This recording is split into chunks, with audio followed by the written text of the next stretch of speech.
Good morning. It is Wednesday morning. This week is creeping by. So did last week.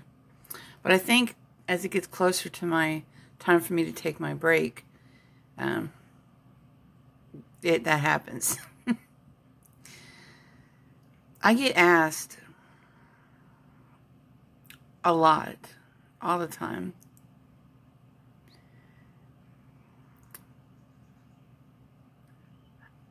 how do you do what you do? I couldn't do what you do.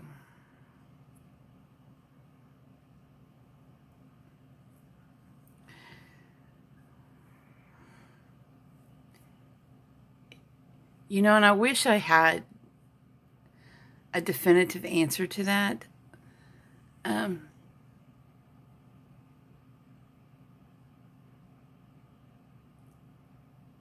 There's not a daycare provider alive that doesn't consider, especially ones who do it from home and who, for the most part, do it by themselves.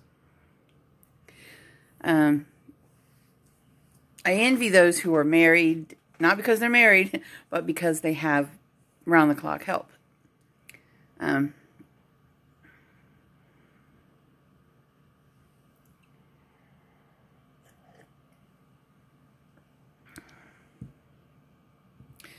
There really is no definitive answer to how I do it, why I do it. It's like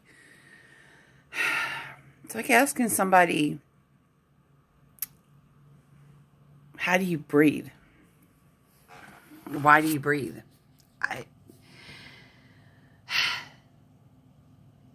I've been doing the daycare business for 6.5 years as a business. Before that, I've taken care of, I started babysitting when I was like 12 or 13 years old. I remember my very first babysitting job. The little girl was 5 years old. And I think I did a pretty sucky job at it. Parents came home and, they didn't get home till I remember 1 o'clock in the morning, and I was asleep on their bed, and the little girl was asleep, so I didn't see any harm in it. They took me home. They never called me back. I was a child myself still, but ever since then, I've been a nanny. I've taken care of my sister's kids. I've taken care of other people's kids.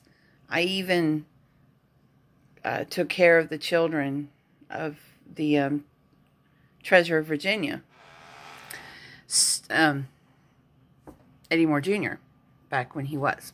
Anyway, I've taken care of all kinds of kids, throughout my life. I've got years and years and years and years and years of experience. The side of my hair just looks like, what the heck is going on over there? Anyway, but I get asked a lot, how do I do it? People say I couldn't do it. And it's not for everybody. And some days I wonder if it's for me. As I get older, especially. I don't really have an answer to that. It's, there's not a child care provider out there that doesn't question if they, every day, there's got to be something else out there, something less stressful. That doesn't consider closing up shop. All the time. Because there are days when you just don't want to do it anymore.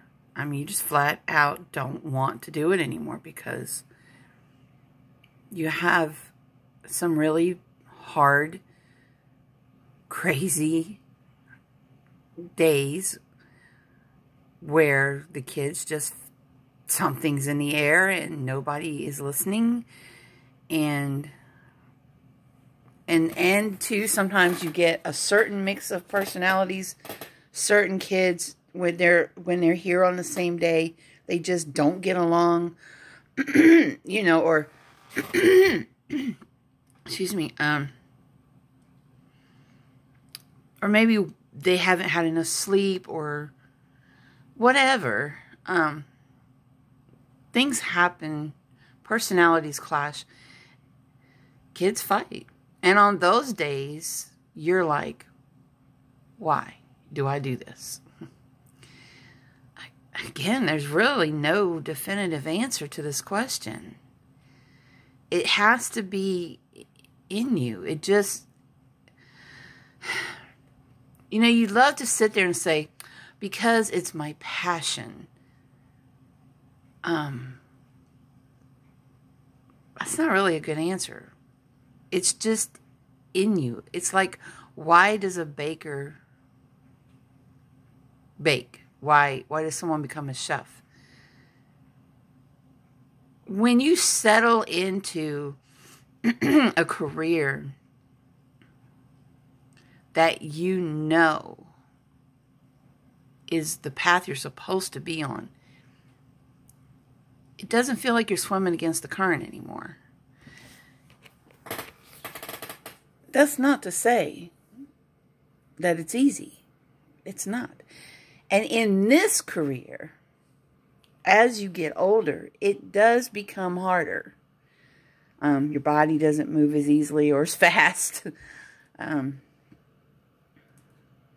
You may find yourself having a little bit less patience than you used to. That's why you have to have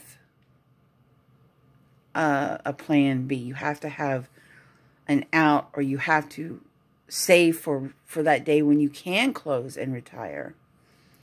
And you'll just know when that is. You'll just know when you're ready.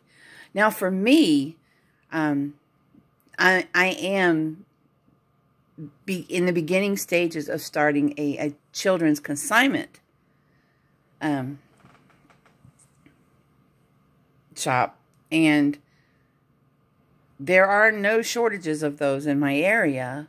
But I think where mine will be unique is that, one, I have so many contacts for that, and two, and I don't really want to give away anything here in case all of a sudden other consignment shops start doing this, but because I have a daycare license, yeah, I think I'm going to keep that part to myself. I don't think I'm going to put that out until I open the shop. But it will definitely make me stand out from the rest.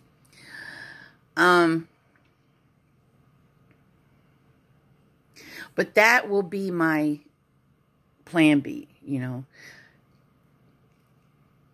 to where I will be able to back off, allow others to more or less take over or do all the, you know, the heavy lifting, so to speak. And it will be my retirement plan as well. So, because as I get older, that's something I will continue to be able to do. Now, when is this going to happen? When is Miss Dreamer looking to quit? I would love to say tomorrow, because I'm tired. But, you know, it's probably going to be a few years.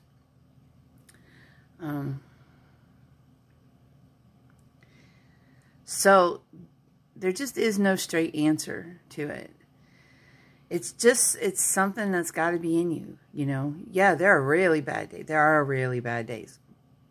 And it makes you question, what the heck am I doing? Am I even good at this? And it doesn't matter how many certifications you have as a child care provider, and I have tons of them. It doesn't matter. Because there's always going to be those days that make you go, I don't know jack squat about what I'm doing. But then, oh God, but then there are those moments.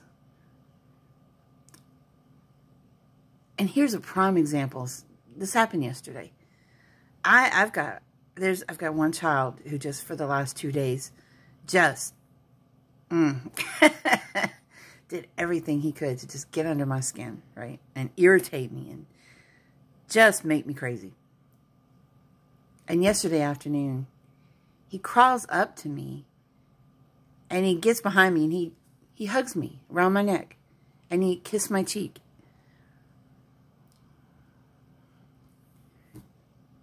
And you melt. And you're like, I've had to literally time out this kid constantly for the last 2 days. And yet, there's no love lost. Good morning. Today is Wednesday, April 19th. The time is 7 a.m. Sorry. Right now. Okay. And then, and there are just those moments when they come up to you, you know, just wanting a hug. That actually happens frequently during the day. Just wanting a hug. Some attention.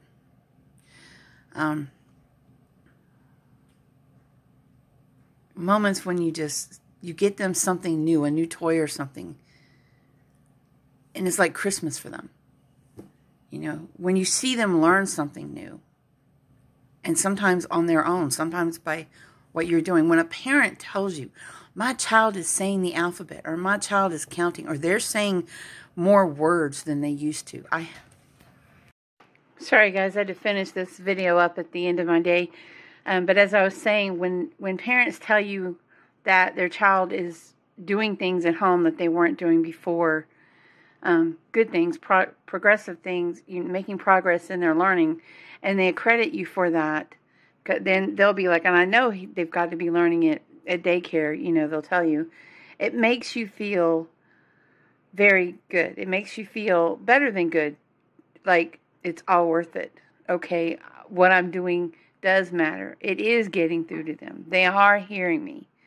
You know, it is what I'm trying to do and what I'm trying to teach is sinking in.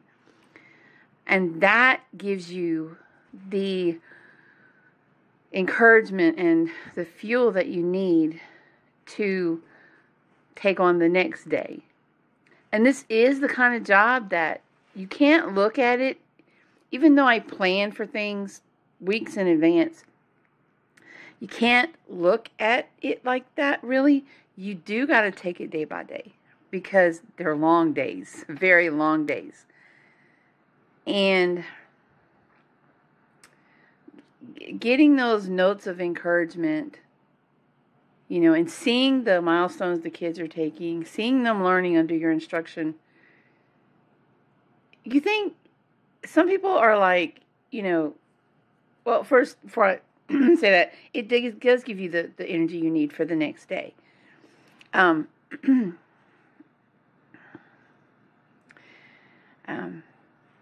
Some people will tell you, oh, they're just playing all day. It's all they're doing.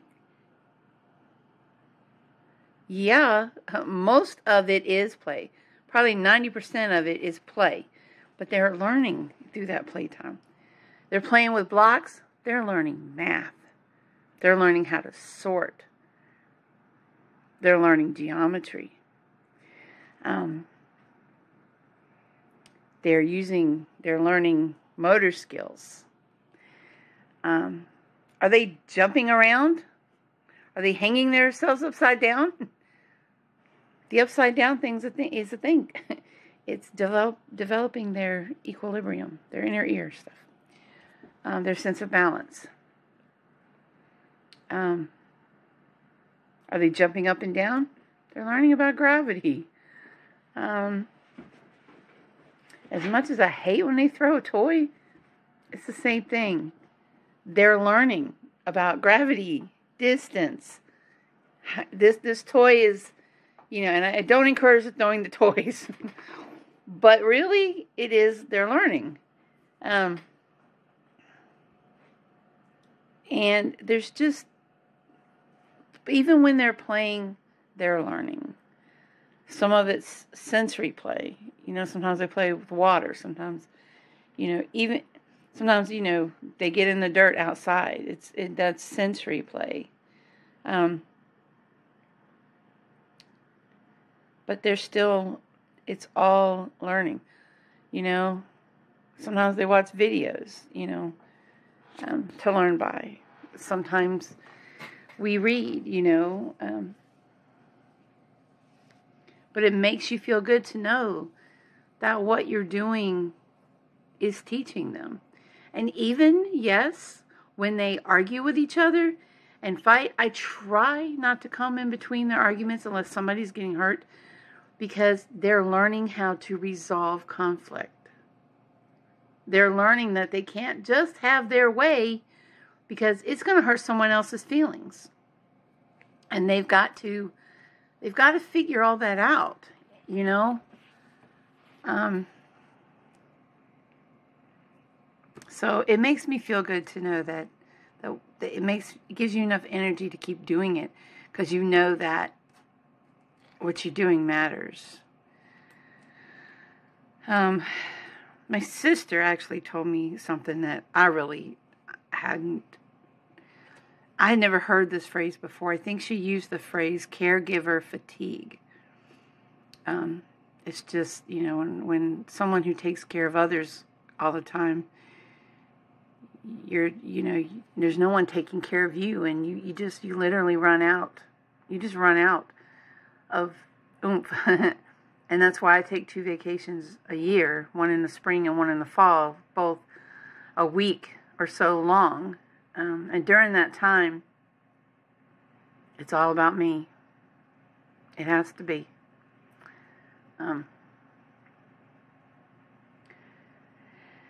So, why do I do this? Why do I do this? It's my path. And I know that sounds like a cop-out answer, but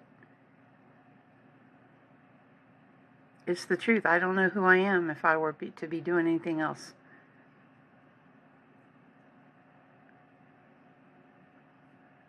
I was Nana when my first niece was born. My name was not something they could ever say. So it became Nana.